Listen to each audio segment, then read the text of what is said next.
Hello, good afternoon, everyone. I'm so happy you all were able to join us today. My name is Alexis Fox, and I am the Startup FIU Local Programming Manager. And today I'm presenting this workshop in partnership with the Miami-Dade Business Navigators about optimizing e-commerce marketing to elevate your products and services in the online space. Also, some housekeeping items. So this is a recorded webinar. So I want to thank you all for attending today's webinar. And if you have any questions, please encourage you to put them in the Q&A. And throughout the presentation, we'll be able to answer them. Or at the end of today's webinar, Alexis will be able to answer those questions for you. Also, in the chat is a good opportunity for you to introduce yourself, network, what are some challenges that you're experiencing, and like that, we'll be able to tie in your challenges for today's presentation as well. So once again, I want to thank you all for attending. You will be receiving today's presentation, the recording, once we receive the video file. And thank you for attending today's webinar. Alexis, the floor is yours. Thank you. Thank you, Jesus. Sorry, I was so excited to talk about e-commerce. So as Jesus mentioned, yes, we please encourage you all to connect in the group chat and also leave some questions and comments there. I will be taking questions at the end of today's session. And we're going to talk a little bit about the navigators before we get started. So the Miami-Dade Business Navigator Program is funded in part through a cooperative agreement with the U.S. Small Business Administration. And so what is SBA Community Navigator Program? It was established by the American Rescue Plan Act in 2021. The SBA and CNPP use a community navigator approach to help small businesses with economic recovery. And the program is comprised of a lead hub at the center of a network of spokes and organizations that deploy community advocates to work with small businesses. So the goal of the Navigator program is to improve long-term economic recovery and resilience among small businesses, and a focus is placed on businesses that are owned by veterans, women, and as well as socially and economically disadvantaged individuals. And this program is comprised again of a lead hub at the center of a network of spoke organizations that deploy community advocates to work with small business community during economic recovery. These are the spokes of your Miami-Dade Business Navigator: Ascendas, MDCC, Branches, Prospera, America's SBDC, EDC, and Startup FIU Local. So the coalition of partners secured about $2.5 million in CNPP to create the MDBN program for the Miami-Dade County businesses. And the focus is to create a strong local community navigator network to assist with socially and economically disadvantaged businesses with consulting, mentoring, and training opportunities. The Navigator partners are specifically targeting minority-owned businesses, women-owned businesses, veteran-owned businesses, and LGBTQ-owned businesses. Happy Pride Month, by the way. So now we're going to be discussing optimizing e-commerce and learning about the ways that you can market to elevate your business in the online space.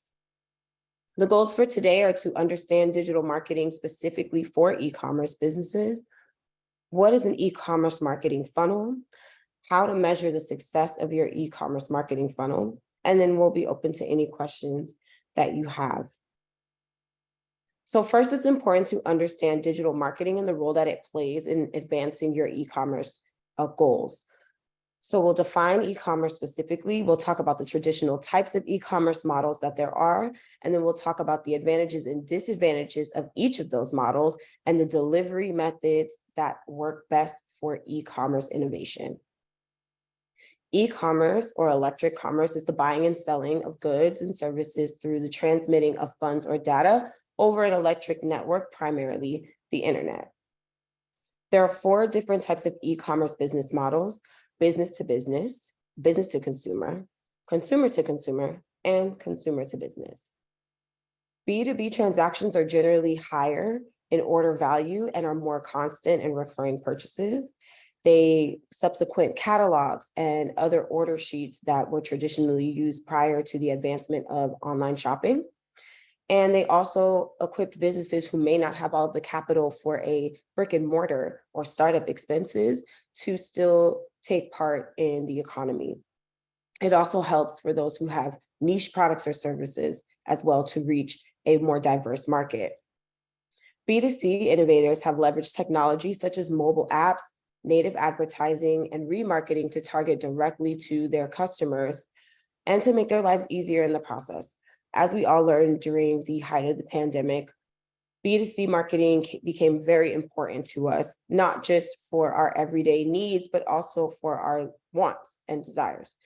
It opened up a whole new market of ideas in terms of the availability of product, the variety of product, the quality of product, and it also gave opportunity for us as a consumer to partake in ethical purchasing. We were no longer subject to whatever was available in our store. We could not only find diverse product, we could find diverse owners such as yourself. This allowed leverage for minority business owners as well during the pandemic. C2C connects customers to exchange goods and services that would typically make their money by charging a transaction or listing fee. So this is the buying and selling of data. And then C2B allows customers to post the work that they want completed and have the businesses bid for that opportunity. This model can be used to connect companies to social media influencers to help market their products. So the advantages of e-commerce are clear. It's convenient. It's increased selection. We've become very accustomed to having instant gratification from our purchasing process, which leads to the disadvantage. There's limited customer service when you are dissatisfied with the product on the consumer end. And as the business, if you are a solopreneur or a micro business, you may not have the facility or manpower to reach every customer in a timely manner. It lacks the instant gratification of a buy. And also, products can't be seen or held until they are delivered or the transaction is complete. Many of these disadvantages, specifically the first three, can be addressed through the delivery method that you choose should you pursue e-commerce. So let's talk about the delivery methods that can help ease some of the disadvantages that your customer base can face and you as a business owner may face.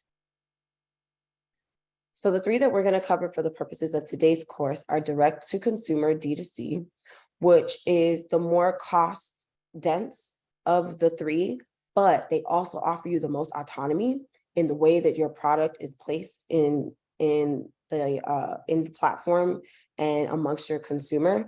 It also helps to create better brand recognition, and customer service is more autonomous through this process. The second one is drop shipping. Drop shipping is the more economic way, especially if you do not have a warehouse space or you have limited spacing for storage of your product, or if you simply cannot take on the complete ordering process on your own financially. Drop shipping is a great option. And lastly, a subscription service. This is for a more retention-based business, a business that has a very recurring or loyal clientele where they're going to need the items at a very specific time all the time. Subscription service can also be beneficial to you as well.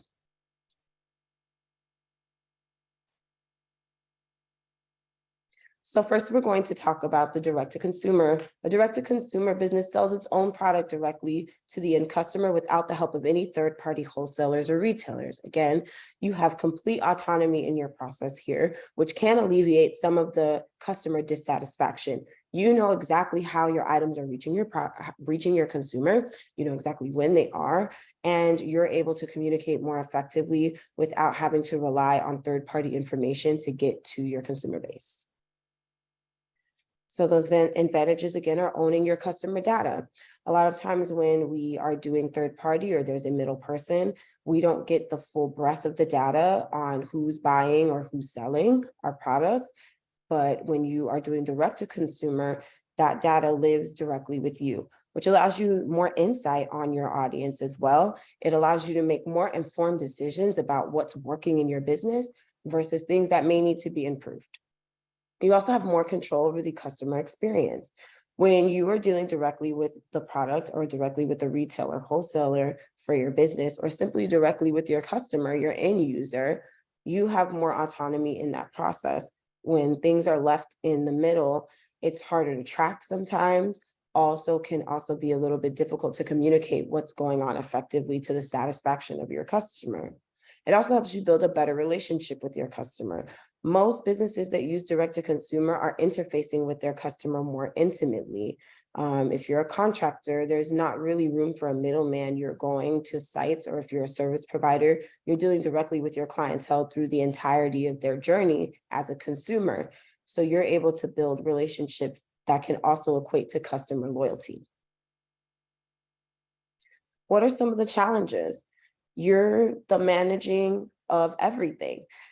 This can be a very cost-dense process in terms of having to cover all of your operating costs upfront and outright, and then covering the cost of packaging. If there's loss prevention or if there's shipping issues with your product, that all falls on you.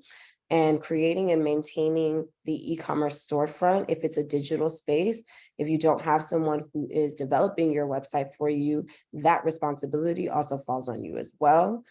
Customer acquisition, support, and retention would also fall under your purview. And these are just things to consider if you are looking into direct to consumer, to weigh out the costs of the benefits that you do have versus the operational costs that you may also have to incur, especially when talking about ordering, processing, and shipping, as those processes can be very cost dense as well. So just some things to think about as we move on from this. When we're talking direct to consumer, a great example is the Lark Company. They make a super eco-friendly water bottle that's reusable, sustainable. It filters through almost 82% of all of like the microbacteria that some traditional filters such as a Brita wouldn't maybe catch. As you can see, this is a snapshot of their homepage. Everything is laid out very beautifully. It's very clean. The marketing is very bright and green. It feels healthy. It's clear and concise. So while that's a great thing that they do, they also have to manufacture a very expensive product. So what does that mean to your end user? The person who is buying this bottle is spending upwards of $98 to $152 on a bottle. So as you're thinking about whether or not direct to consumer may be possible or viable for your business, or maybe you're already doing it and are experiencing some of the overhead and operating issues that come with having everything in-house, think about the ways that that could change. And we're going to talk about some other more economically friendly options outside of direct to consumer marketing. Unless you're a multi-billion-dollar company or you can sell $100 product with faithful consumers and are able to pivot your marketing and address the issues in the way that a Lark Company would, there may be other options for you as a small business owner that make more sense. Drop shipping is one of those options. You can market and sell items fulfilled by a third-party supplier. Drop shipping acts as a middleman to connecting your buyer and your manufacturer. The process is fairly simple. The customer purchases the item from you, the business owner or seller. The seller then sends those details to their third-party supplier. The supplier ships out the order to the consumer. The seller then pays the drop shipper and the consumer receives their order. So how could you as a small business incorporate drop shipping into your business model? You can start by researching what products would fit well with your strategy, market, and consumer base. Now, if you are a service provider, there's not really much opportunity here in drop shipping for you. But if you are a retail provider or a product-based company, drop shipping may be very beneficial to you if you're limited on space, if you are still trying to figure out your product placement or understand your target audience and want to be able to capture more consumer data. You can also do more research around how your competitors are selling the product, namely around the pricing, because you do have to pay out to your drop shipper, your third party. And you can also find the best supplier to finalize your fulfillment process that works for you and incorporate that into your system. And then you can list and promote your new product on your existing website. If you don't have a website, you can also list it in your digital marketing places, such as your Facebook Market or on Instagram. So the challenges to consider when we're talking about drop shipping are pretty straightforward. You really have to think about the quality of the product that you're selling. Is it a heavy product? Is it fragile? Is it something that could be deemed valuable, which means that if stolen, it would be really expensive to replace, or it may need to be insured? Is it under any special conditions? These are more food items. Does it have a perishability window? Does it need to be in an insulated box? Does it need to be kept in certain conditions? These are all the products you may want to avoid if you're doing drop shipping. Why? Because in opposition to the direct to consumer process, you are not there to see how this product is being handled once the customer placed the order. You are relying completely on the third party to make sure that not only is this item delivered properly, but that the quality and integrity of the item is also intact. That's a lot to leave up, especially when we're talking about valuables or things that have special conditions. So when you are choosing to do a drop shipping method, maybe try to avoid these products specifically, as they can be more costly to your business. And as a small business owner, you want to avoid as much overhead as possible. So here's one of the examples that I really love of like a drop shipping concept. This is KiwiCo. KiwiCo is a creative box service. What they do is they provide activities to children between K through middle school age. It includes coloring books, activity sheets, small crafting projects, figurines, sometimes painting, and you pay a price and you get the items shipped directly to your home for your children to have. This became a very popular brand during the height of the pandemic for the obvious reason. If you have children and you want to keep them busy, these are the things that they like to do. Also, it's created to be mentally stimulating for kids as well. What do you notice about this picture? All of these products are fairly lightweight.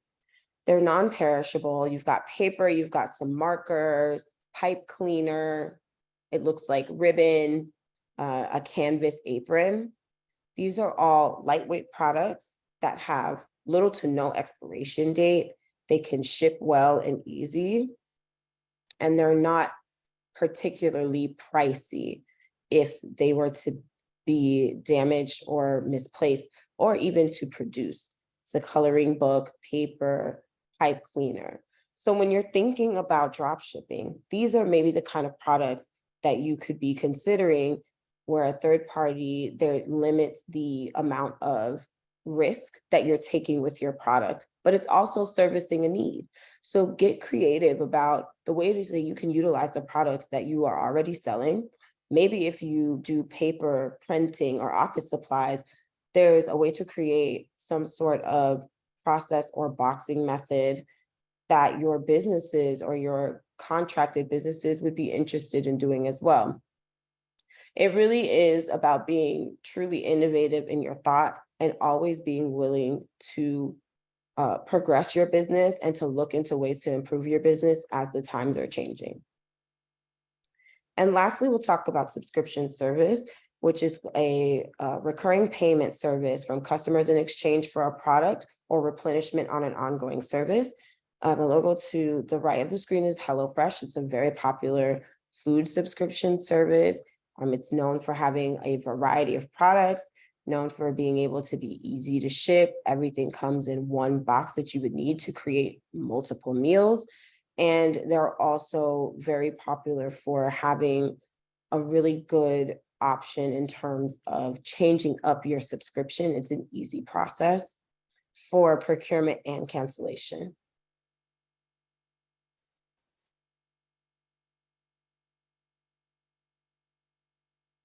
So here's some data on subscription.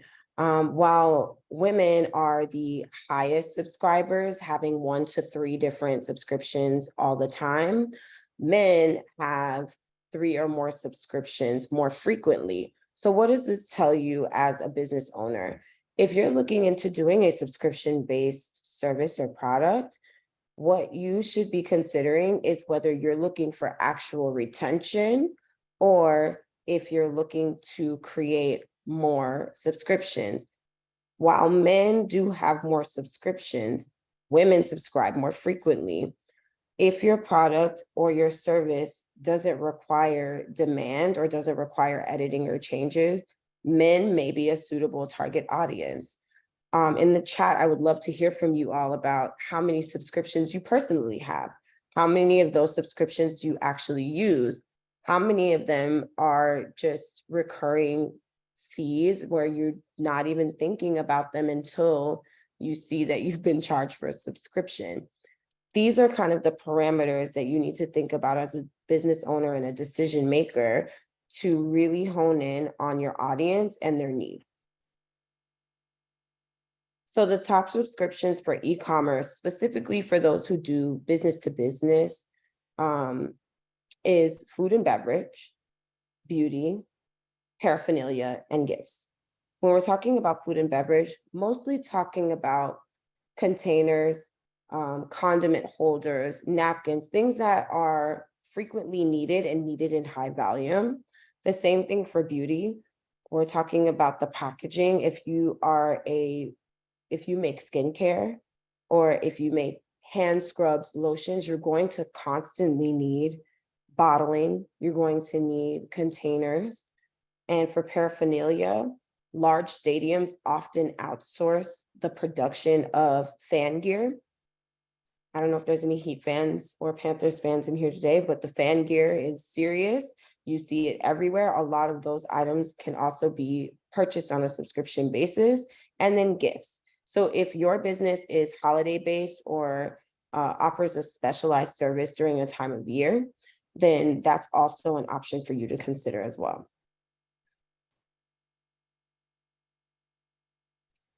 So let's take an example of a container. Berlin Packaging is B2B. Their expertise is specifically in glassware. So they make glass bottles for anything as little as hot sauce and as large as wine bottles, as well as jugs for storage for your produced product. They offer it in a subscription format because they understand that the frequency of the need, you don't want to have to keep continuing to order as soon as you run out or trying to guess when the need is going to come up. So if you are producing, like I said, any kind of product where it's going to need bottling, it's going to need pre-packaging, and you want to be able to kind of streamline that process, you may want to think about subscription. Also, if you are a producer of that product, it may be very beneficial when you're going into meetings. I always use the example of like an office cleaning supplier. If you offer a subscription process for that versus a payment and order process, it's something that can become automated, which means that there's generated revenue on a consistent basis. And you can also have a better idea of when the frequency is, and also create more rapport and relationship with the business that you're providing the service to. Why? You're communicating with them only on a need basis. Business owners get very inundated, as you know, with emails. Sometimes it's hard to sift through and see what's really important and what's not. If you know that your service is a need, you can update them in a way that feels sincere. It helps create more connection with you and between your consumer and you as the business owner as well. So when we're talking specifically about subscription, it can fall into 3 different pillars: cost, convenience, and customer experience. And these 3 pillars are going to be a factor in the next couple of slides that we talk about in various ways. So starting with understanding your target audience, if you are interested in doing subscription, it's important to know if your cost is competitive. It's important to know the convenience of your product, the frequency. When will they use your product and how often? And it's also important to calculate the customer experience. Remember, subscription is retention based. So the first step in being able to create a good experience and make sure that you can retain a customer is understanding their expectation for your product and service and understanding if that expectation was actually met. On the back end as an operator, these are some of the factors of acquisition and retention that you should be checking for with your subscription site. Is your subscription site cost efficient? For you as a business owner, is it manageable? Are you over exceeding your budget to maintain this site? The convenience of it, is your site easy to navigate? Is it easy for me to procure a subscription from you? Do you have multiple options for me? If I need to cancel or put my subscription on pause, is that easy to navigate? And then lastly, customer experience. Again, does your specific subscription website or channel allow for customization of the product? And also for you as an operator, is your website easily updated? Is it easy to manage? Can you be communicated with in terms of customer issues through the website, or does there need to be some other programming involved for people to get a hold of your business? The three types of subscription that work for e-commerce specifically fall into replenishment, curation, and access. So replenishment, meaning a recurring product that needs to be constantly sent out. Curation, meaning a specified or customized product for consumers. And then access. Are you giving exclusive information? Is it information that is pertinent to a niche market of people? This is more of like a newsletter, a magazine, editorial. If you do finance tips, if you're a real estate person, or you work in a B2B capacity as a service provider, your access to information is the value. So replenishment specifically makes up 33% of the e-commerce subscription space. Curation makes up 55%, which shows again the importance of customization. And access makes up 13% of the e-commerce subscriptions. So when we're thinking about those three and where they fall into our pillars, cost affects replenishment, curation, and access. How so? You have to think about the cost of replenishing your product. How often can you replenish your product and get it to your consumer? What kind of cost would that incur for you in terms of storage of the product, in terms of having to produce it? Curation, the more customizable, the more niche your product or service becomes, it narrows down your market, but it also allows for you to add value. If this is so special, if this is an experience that you're not getting anywhere else in terms of the kind of specialty product that you offer, it allows you to add more value, which means that you can increase your cost to cover that. Access as well can be costly. What is the information I'm sharing? How pertinent is it to my business? If you do a workshop as a business consultant and you are asking people to subscribe for the paid access or for the full breadth of your resources, that is a cost factor. Convenience houses under replenishment and access. There's obviously convenience in being able to anticipate the need of your consumer. That's convenient because that's something that they no longer have to do and that they've now trusted you with. Access in the same way. They trust that if they're purchasing something from you, that the information that they're accessing is correct and that it's up to date. Customer experience lives directly with curation and access.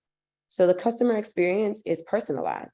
It's directly tied to the facilitating of your platform, how they experience your subscription or your business. And it also ties into the kind of product or service that they've now become accustomed to receiving from you. And the same thing with access. This time, access meaning, how quickly can I get in touch with this person should I have a problem or issue? So e-commerce marketing is a funnel. It starts with your buyer's journey and then goes to the different barriers of a purchase. And then we will discuss how to optimize each part of your marketing model to make sure that your customers are getting the best experience. The buyer journey is usually in 4 different steps, starting with awareness, then consideration, then your consumer will make a purchase, and then it's your job to retain them. So with awareness, you need to make a great first impression very quickly. You need to educate your buyer about your business and favorably position your brand. This can be done in a multitude of ways. If you're already a forward-facing business on social media and you're actively using it, most people have an expectation of your brand based on the way that you present in the digital space. If you've done networking or you've created a newsletter that tells a story about your brand, then that's also an opportunity for people to understand and get information on your brand upfront. So as I was mentioning, a great awareness tactic is the use of social media. One, it's free. The sites like Facebook and Twitter and Instagram offer two main marketing tools. You can use paid ads and pages, or you can actually utilize your profile as a marketing tool. You can also do a combination of avenues if your budget and time allows you to do so, because brand awareness can also boost the success of your online engagement, which can translate into conversion of sales for your business. With Twitter specifically, from a customer service standpoint, that is the functionality of that platform for businesses. A lot of people may discount Twitter. It's not as widely used for businesses as Facebook, Instagram, and LinkedIn are. But if you are a customer service-based business where you're knowing that there's going to be a certain level of interfacing with your customer with questions, Twitter can also be very useful for that. There's also tools in the Meta Business Suite now that will allow you to set parameters around hours for your customers, so they know what the expectation is. If they're reaching out to you outside of your hours, then they know that there won't be an instant response.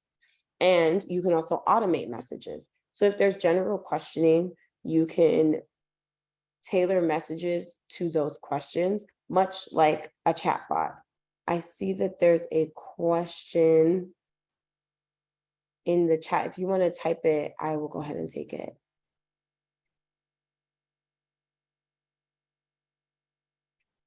Oh, I saw a raised hand. If you wanted to type your question, you can.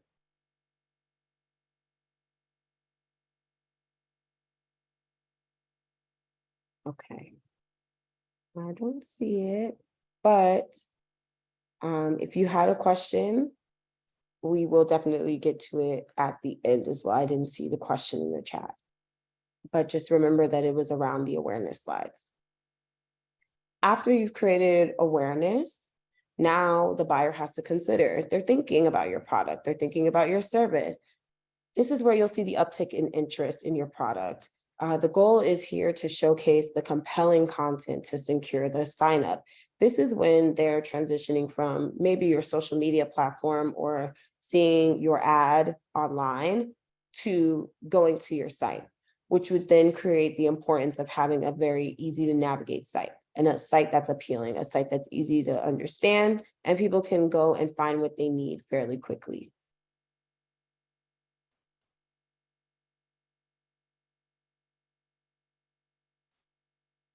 So when you're creating compelling content, if you are a forward-facing consumer business, or if you do B2B business, customer testimonials are key. Having prominent placement of your testimonials can really help with ambassadorship for your business. It's an endorsement from other like-minded individuals. If you're a business and you come to a site and you see that other businesses are also using this product or service, there's a better likelihood for you to trust the company. So if you do have testimonials and reviews, you should always be highlighting those across your platforms. Curate the product description so that it's very clear what it is that you're selling, and also create a value for the product. A lot of times descriptions are just specs, a lot of adjectives about what I can clearly see in the picture. Think about using your descriptors to create value. You can also create and optimize your product pages. So if you sell multiple products, maybe bundle them. Create a page that's just for bundling. If you're interested in looking into subscription as an option on your website, create something that could be an exclusive to those who subscribe as well.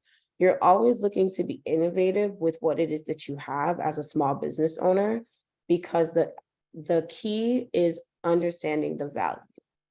And so when you're doing compelling content, it's not always about what looks the best or what's the most expensive or what's the most purchased. I see a lot of websites where it says, most purchased item. If that's not what I'm looking for, then that's not going to appeal to me. So we can be a little bit more creative about the ways that we utilize our content for the purposes of selling. And then lastly, the buyer will make, second to lastly, the buyer will make a decision about whether or not they're going to purchase. So we're here for best case scenario, right? They are going to purchase your item.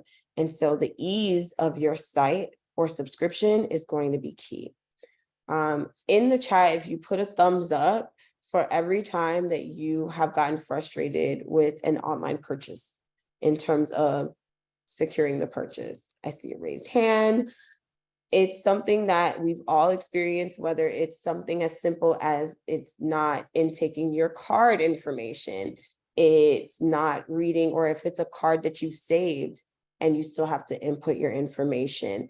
If you are being required to enter, 2 pages of information just to make your purchase, that's something that is a turnoff to your consumer as well. So making sure that your purchasing process is always really important once the buyer gets to that step. And so everything that we're describing is examples of friction in your checkout process. 50% of buyers have abandoned their shopping cart because of an unexpected shipping fee or other unexplained expenses. So not just experience. When you're talking about doing an online purchase, be upfront about the costs or explain them explicitly. This survey was taken in 2019.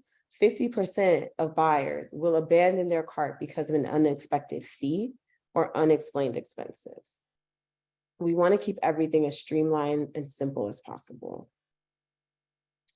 So think about this. If 21% of buyers found the checkout process to be too long and complex, what are some of the things that you can do to ensure that there's more streamline in your checkout process? The consumer has been on this journey with you. They've engaged with your brand. They've looked at your content. They understand the need and how you can satisfy it for them. So why get all the way to the finish line and then lose the sale? A lot of technology is there's still a large margin of error, but think about in terms of intake, what are some things that you can automate in that process? Maybe a website isn't necessarily where you're at yet. Social media marketplaces are a great solution for this. Many people already have their data stored on their social media sites, which makes any kind of checkout or purchasing process even easier. Thinking about the mobility of your website. Is your website mobile friendly? Are you able to sync from the desktop to the mobile, the experience? If you are, many people keep digital cards now. That also helps the experience be more streamlined. And always create a sense of value for your customer.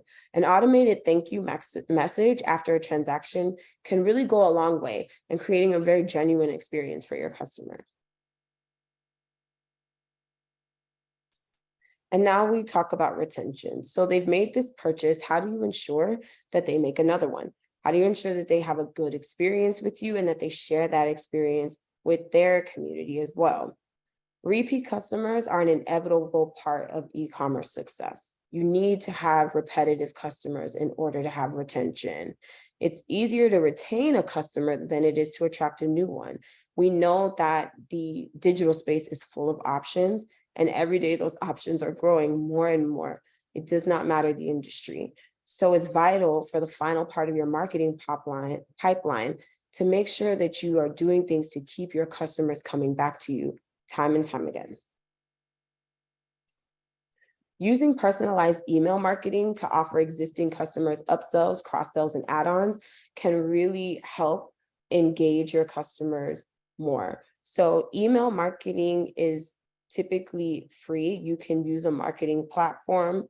You can automate messages. Even with your payment process, there's now systems and settings where you can automate a message to go out after the transaction and then again in 30 days, or set it for sales and they can announce that as well. Especially if you're doing direct to consumer, you have all of the data. You understand the behaviors of your consumer because you're dealing with them directly and there's no middleman. So use those insights as well to create a personalized experience for the value. Even though we exist in a digital space, we still want those personable touches. We still want to feel like there's a level of personalized experiences with our engagements. You can also use your subscribers' purchase history to hone in on product recommendations, to reach out, and to always ask for feedback from your customer. In your thank you messages, you can always send a survey as well, a short one. You can also incentivize those surveys. You can think about ways to add value to your product and also to their experience by letting your customers know that they're heard. Reviews also help with retention. Read your reviews, both good and bad, and be willing to adjust your strategies in order to satisfy the needs of your consumers. So Indira Michelle is a CMP for Facebook and YouTube's ad management, and she's also a senior copywriter and digital marketing strategist. And one thing that she says all the time that I absolutely love is that they, meaning businesses or marketers, try to move people from stranger all the way to promoter in one marketing campaign. This is impossible. A campaign's goal should be to move someone from 1 to 3 journey steps at a time maximum. So if you're thinking about this in terms of your marketing strategy and the ways that your marketing strategy can help with retention, then at some point you will only need to focus on a chunk of the buyer's journey. Maybe for your first 2 campaigns, you're only focused on raising awareness about your business or raising awareness and consideration for the business. And then maybe the next 2 or 3 campaigns, you can focus on the retention piece and closing on a purchase, or the consideration piece and the purchasing piece, and then retention at the end. I say this all the time because e-commerce is always changing. And it's going to be you have to be very intentional, especially as small business owners, people whose time is very, very valuable and resources may be limited, to make sure that you are giving yourself grace in this space and make sure that you understand that what you're doing is a building block. Nothing is going to happen instantaneously in the digital marketing space. Everything takes time and intentionality. So if this is your first time even considering marketing strategy for your e-commerce, then take it one step at a time.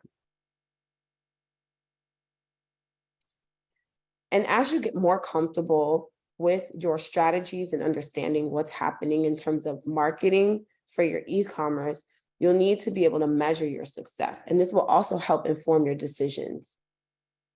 So we're going to talk about some of the more common key performance indicators for e-commerce, which ones are important for you to actually track, and then we'll talk about ways to measure your success. So e-commerce KPIs are used to monitor your online business growth, your sales, your customer support targets. You can set them based on your business objectives. The 3 major categories for e-commerce KPI are sales, marketing, and customer service. These are also the easiest to track for free. Sales KPIs are a lot of math. If you are a business that needs to be tracking your sales goals and things like that, then these would be some helpful ones to track. There's a number of them. These 4, I think, are great for starters. Your average order value, which is let you know how much your customer typically spends in a single order. Your conversion rate identifies what rate people are purchasing your products. If your conversion rate is low, you may need to optimize your website or whichever platform you're using to create sales. Your consumer acquisition cost tells you how much you're spending to acquire a new customer. If you're doing a paid ad, you can measure it by analyzing your marketing spend and how it breaks down per customer. Your repeat purchase rate. This is that important for that retention piece. If you can measure your customers' loyalty, you can plan better sales strategies. A higher repeat purchase is generally better. The marketing KPIs, if you have a website, tracking the website traffic, the total number of people who visit your website is really important. If you have a Google My Business page, you're automatically synced to your Google Analytics, and it will tell you how much traffic you have and also where it's coming from. Your social media engagement helps you calculate how actively your fans or followers are interacting with your brand on social media. This is important for that awareness piece, for the consideration piece as well, to know what your consumers think about you and what the forward-facing perception of your business is. And you can measure it through likes, comments, and followers. Meta has an amazing insight platform. It breaks everything down concisely. It will even give you recommendations about when you should be posting. It's very easy to navigate as well, and it's also free. Your customer retention rate, a little bit of math, but your retention rate is your number of customers at the end of a period minus the new customers that you brought in during that period, and then you divide it by the number of customers at the start, and it gives you a percentage rate. So you can figure out how many people you actually retained within a period of time. Customer service KPIs include your customer service email count. It's something that you can track manually, or you can set up a system to track it for you. It refers to the number of emails that are flagged as customer support emails. If you don't have a customer support team or platform in place, you can always go through and organize those emails into a folder. Why is it important to know your customer service email count? It's important to know the frequency of satisfaction or dissatisfaction. It also helps with creating that compelling content. If you're getting positive customer service emails about how great your service was, then that's something that you should want to highlight on your platforms. The customer satisfaction score, you can measure your significant e-commerce KPI through your customer responses to surveys. MailChimp specifically has a survey plugin built into their email platform. If you're utilizing MailChimp, then you're able to go ahead and set up email campaigns specifically for surveys. It'll capture not only the survey data, it'll tell you when they responded to the survey, how long it took them, other useful information that can help you better strategize your messaging.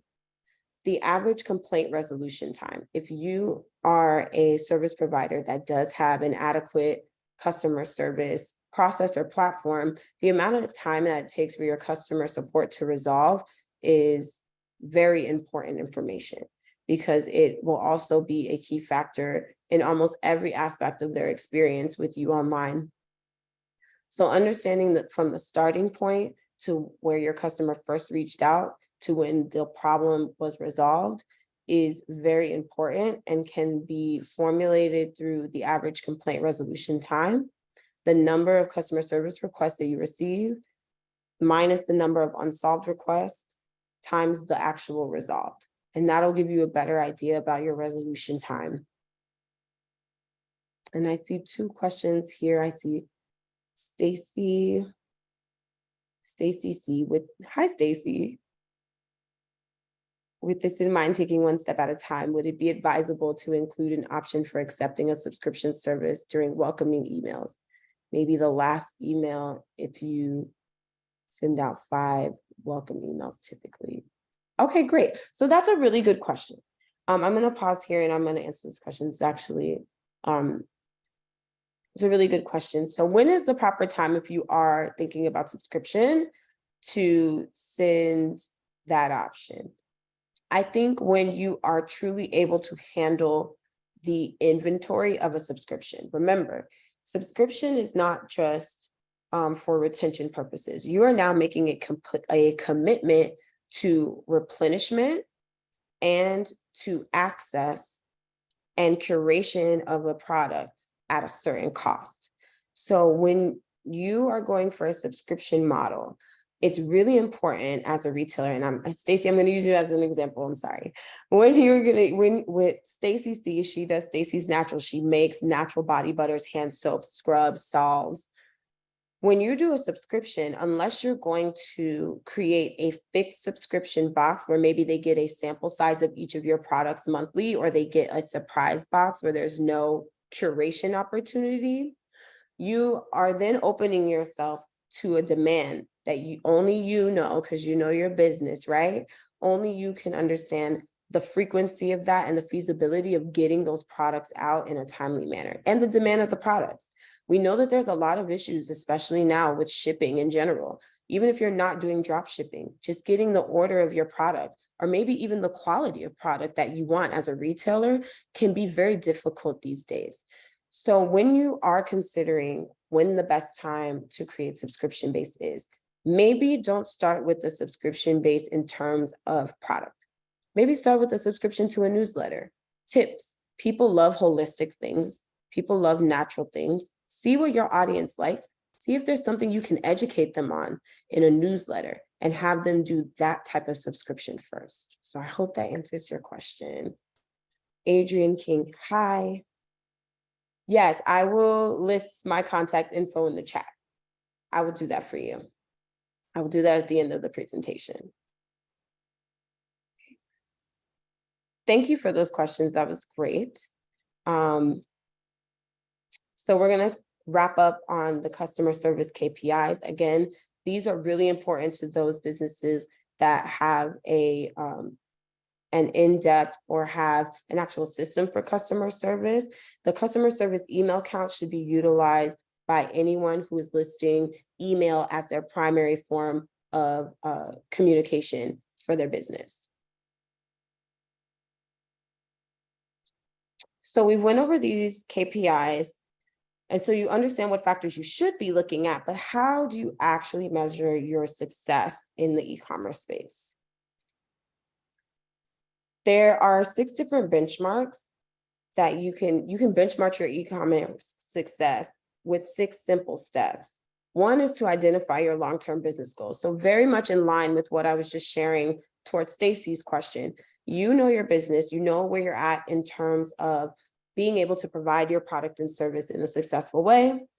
And so you can be able to identify at each mark your benchmark for the longevity of your business. The second way is to identify the current performance of your website. We discussed already how you can look up your website traffic. If you all do not have a My Google page, whether you have a brick and mortar or whether you have a product or service, you need to create a Google My Business page. It's an encapsulating hub. It's free to create. It helps with your optimization when people search for your business. It also can help generate reviews for your business as well. And it can tell you very succinctly the performance of your website. You can get the insights directly. You can get a notification when you hit certain benchmarks as well. And it's important to know that because the website is the vehicle for your business in this space. The third one is to determine which areas you must focus on to measure.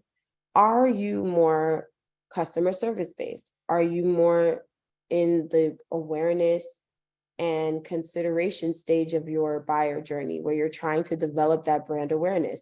In that case, the forward face of your business, your social media platforms, your email marketing, however people are engaging with your business in the digital space, those KPIs are going to take precedence over a customer service KPI. Next, you need to identify the right KPIs to track the success. So if you know that you're not generating customer service emails, maybe the focus needs to be on the sales-based KPIs or on the marketing-based KPIs. So you can see how your paid social media is doing and what kind of engagement you're getting from that.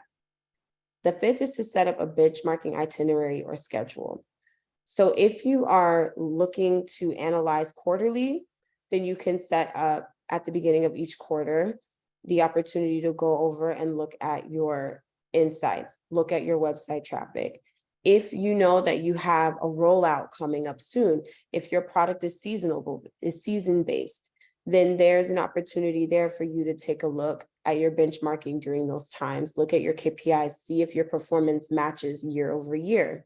And then lastly, make sure that you are performing all of the things that are necessary to track those KPIs. So you can't track a sales KPI if you haven't put out a product in a while, or if you're not promoting your business online, then it's going to be very difficult for you to track your marketing success. And then you measure it and then you tweak it. Again, be open to making changes. The e-commerce space, while it is full of opportunity, it's also very, very rotary. It does not stay the same for very long. And so you're always going to need to be able to go back and be innovative about your business and make improvements. And so we're going to wrap. I want you all to remember a few things from this. One is that almost anything can be purchased online today. So just because you don't have a traditional business or a traditional product or service, it does not mean that you cannot capitalize in the e-commerce space. It can also be a substitute for brick and mortar stores if you're not there financially or are unable to. Though some businesses can choose to maintain and do both, KPIs will vary based on your business and the need of your buyer. Understanding that your audience and what they want and what they need is key in determining the buyer's journey. And then be fluid with your strategy and also be patient. And I thank you all so very much for your time today. Thank you for sticking with me. My name is Alexis Fox, and I am a programming manager for Startup FIU Local. If you're interested in seeing what we're up to, please follow us. We are on Facebook, Instagram, Twitter, and LinkedIn, as well as a YouTube channel. You can scan the photo here, and it will also be in your in the lesson that Jesus is sending out to you as well. And as promised, I will put my information in the chat. But for now, I am open to any questions that you all may have.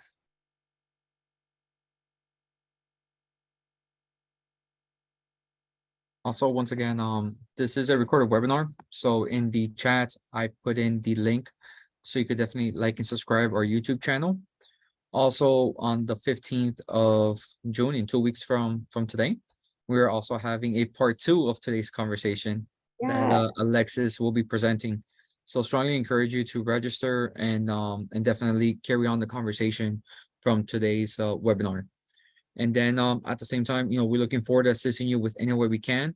If you want to meet with Alexis and the rest of our business navigator team, we're more than happy to assist you. If it's access to capital, marketing, government contracting, business planning, by all means, it's a simple, KPI is a key performance index or indicator. I'm sorry. Pretty much all of our services confidential and no cost to you. So it's a good opportunity for you to take advantage of these great resources. And then Alexis, I do have a question. Yes. Do you have any suggestions on subscription programs? I recently looked at two, Yapto and Order Grove, as I was thinking doing one product at a time. Okay, fantastic. So Order Grove is, for me, the more user-friendly of the platforms in terms of the customer service. It's going to be really important if you're trying to navigate with subscription that you are confident with your subscription platform, that it's easy for you to navigate, and that you feel supported by the platform as well. So I think you're on the right track when looking at that. That's definitely an option. If you want, I'm not familiar with Yopto. I trust Order Groove specifically. I've worked with it before. I'm not familiar with that one, so I would have to look into it for you. But what I can do is provide Jesus with a little resource link to what I find about the pros and cons of those two specifically, if you're interested in those two specifically, and he can share that information with you. But yes, Order Grove is best for step-by-step if you're beginning in the process. If you want to just beta what you're doing, they have a really great interface. It's super easy to use, easy to understand, and the customer service is very responsive. And then I have another question, Alexis. If I have Wix, how Uh, can KPI work? So Wix will give you the insights automatically. So in terms of getting the KPIs, you can still use your Google Analytics and import it into Wix. So when you're doing a website through Wix, through WordPress, Squarespace, they allow you to add what's called Google Site. And that will still give you the backend information from Google in terms of search engine optimization, what pages, if you have multiple pages on your website, are giving you the most traffic, how long it's taking for people to click through the pages. If there's query or forms on your website, it will also give you that information as well. All right. I don't have any additional questions. Okay. Yes, in terms of to meet with Alexis, absolutely. And here's the link. So you could go ahead and schedule a meeting with Alexis. Just give me 1 second as I put in the link right here.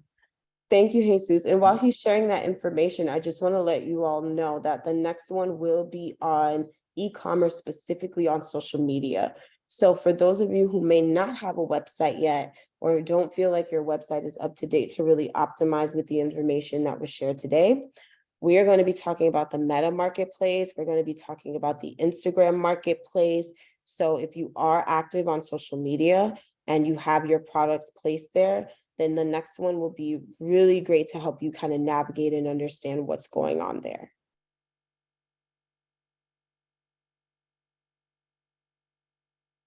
Okay. Yes, I already put the link in the chat. And then also just shoot me an email so like that I'll be able to, if you're already a client of the Navigator program, just send me an email, and like that I'll be able to do the virtual introduction to Alexis and to Clementina and the rest of our Navigator team as well. Okay, so I don't see any additional questions. So once again, I want to thank you all for attending today's webinar, and I'm looking forward to seeing you all in 2 weeks. But at the same time, we're family. So anything that we could do to be of assistance, don't hesitate, shoot us an email, as we're more than happy to assist you. And also a good opportunity for you to focus on how are you doing on your 2023 goals, and start thinking of the 24 as well, as we're the midway point of the year. Yeah, it's So definitely, halftime. exactly. So it's all about marketing. But definitely, just give us a call, shoot us an email. We're more than happy to work with you, and looking forward to seeing you at our next webinar. So thank you all and have a wonderful day. Thank you. Thank you so much. Thank you all for attending. I really appreciate it.